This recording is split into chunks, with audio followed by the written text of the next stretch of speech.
E aí, pessoal? Eu me chamo Juan e sejam bem-vindos à sua fonte de curiosidades do YouTube.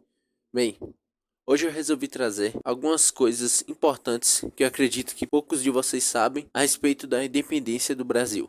Espero que vocês gostem e vamos ao vídeo.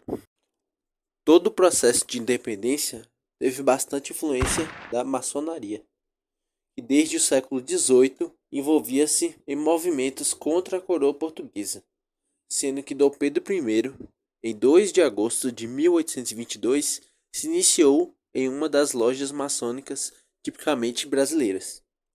Entre os articuladores da independência estavam os maçons José Bonifácio de Andrade e Silva e Joaquim Gonçalves Ledo. Esses dois foram um dos responsáveis por convencer Dom Pedro a aderir de vez à causa da independência, por meio de manifestos que foram feitos em agosto de 1822. No primeiro manifesto, 1º de agosto, escrito por Joaquim Ledo, tinha um caráter radicalmente anti-lusitano, deixando explícito o desejo pela ruptura total com a coroa portuguesa.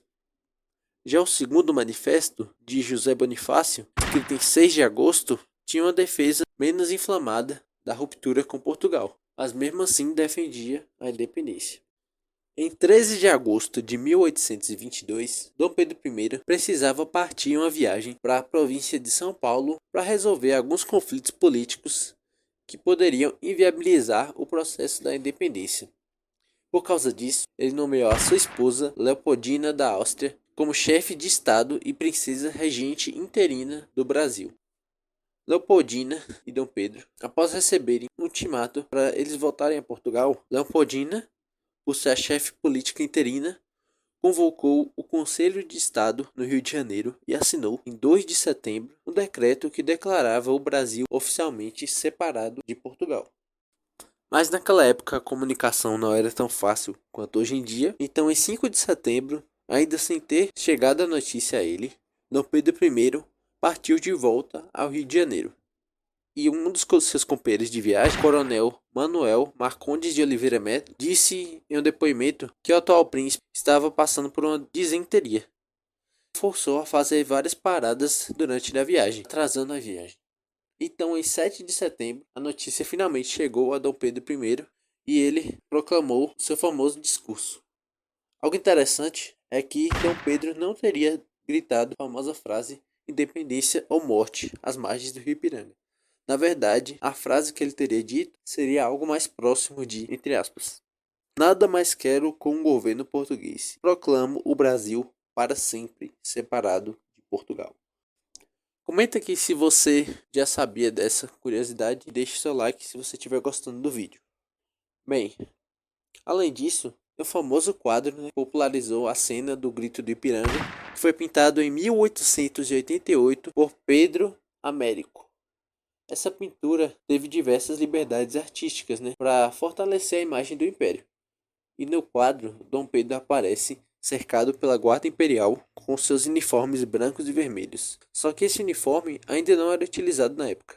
E todos também aparecem montados a cavalos. Mas os animais que eram utilizados para fazer aquele trajeto eram mulas, na verdade. E também é bastante provável que durante o discurso Dom Pedro I não estivesse utilizando uma espada nas suas mãos, que não fazia sentido, Mas tudo isso foi para exaltar aquele momento. Outra coisa interessante é sobre a origem das cores da bandeira brasileira. Segundo o coronel Manuel Marcondes, um trecho da mensagem completa do dia 7 de setembro dizia, entre aspas, "Brasileiros, a nossa dívida de hoje em diante será independência ou morte, e as nossas cores verde e amarelo em substituição às das cortes." O verde e amarelo que Dom Pedro se referia não foram inspirados nas florestas e no ouro do Brasil. Na realidade, tem relação à família real, com o verde representando o escudo de Bragança e o amarelo representando a casa de Habsburgo. Por fim, o azul e branco, de acordo com relatos, representam o céu estrelado do Rio de Janeiro. Mesmo com isso, os países não reconheceram automaticamente o Brasil como um país independente, sendo que em 1824, primeiro país a reconhecer a independência do Brasil foi os Estados Unidos. Isso foi devido à doutrina Monroe, criada pelo atual presidente James Monroe, que tinha uma ideia de que a América era para os americanos, defendendo a soberania das nações e se opunhando às intervenções europeias no continente americano. Também era uma tentativa de aumentar a influência dos Estados Unidos nos outros países, da América. Por fim, Portugal só acabou reconhecendo a independência do Brasil em 1825.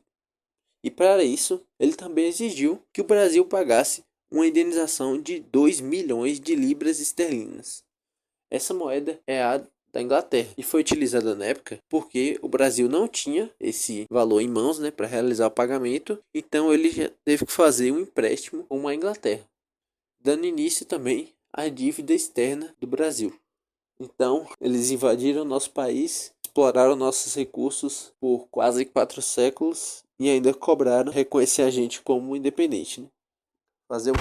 Então é isso, gente. Esse foi o vídeo de hoje.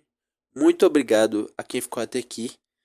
Espero que vocês tenham aprendido informações novas e relembrado, aquilo que a gente estudou na época de escola, nas aulas de história. Se você gostou, se inscreva para acompanhar os próximos vídeos. Vejo vocês na próxima e tchau!